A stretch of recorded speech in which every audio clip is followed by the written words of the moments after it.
Bonjour, mesdames, messieurs.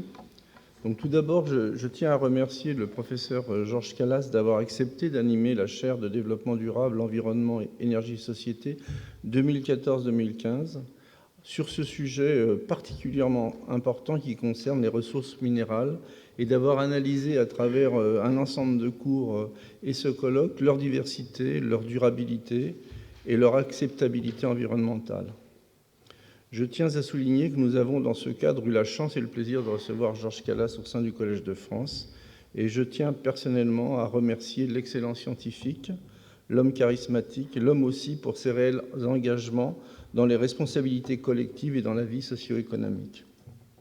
Si l'on revient au sujet que nous abordons aujourd'hui, les interrogations sur la durabilité des ressources minérales, ainsi que les impacts environnementaux et sociétaux de leur exploitation, le bouleversement des grands équilibres socio-économiques et géopolitiques, associés au partage des richesses minières, font de ce domaine un champ d'observation unique de notre planète et de l'utilisation passée, présente et future de ces recherches minérales.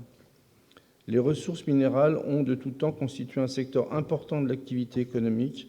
Ils impactent notre environnement technologique quotidien. Nous devons non seulement consolider notre quotidien, mais aussi et surtout prévoir l'avenir. C'est pourquoi cette seconde partie de la matinée sera consacrée à la criticité et à la durabilité de certaines de ces ressources minérales, en particulier des métaux rares, des terres rares, également des matières verrières. Et en particulier, nous aurons le point de vue de 3 directeurs scientifiques de 3 grands groupes industriels, Total, Solvay et Saint-Gobain Glass.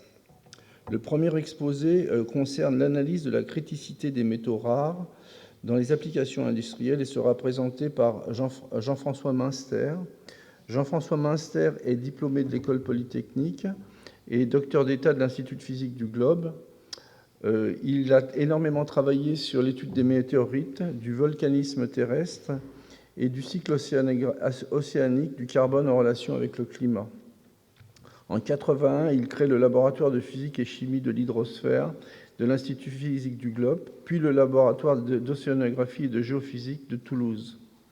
De 1990 à 1996, il occupe également la fonction de directeur de l'Institut des sciences de la Terre, IFREMER, de Toulouse, et en 1996, la direction de l'Institut national des sciences de l'univers au CNRS. De 2000 à 2005, Jean-François Münster est président-directeur général de l'Institut français de recherche pour l'exploitation de la mer, IFREMER, et en 2005 et 2006, il a été également directeur général scientifique général du CNRS. Aujourd'hui, il est directeur scientifique de Total, en particulier rattaché à la direction générale de Total. Monsieur Münster, je vous cède. I will give you the floor.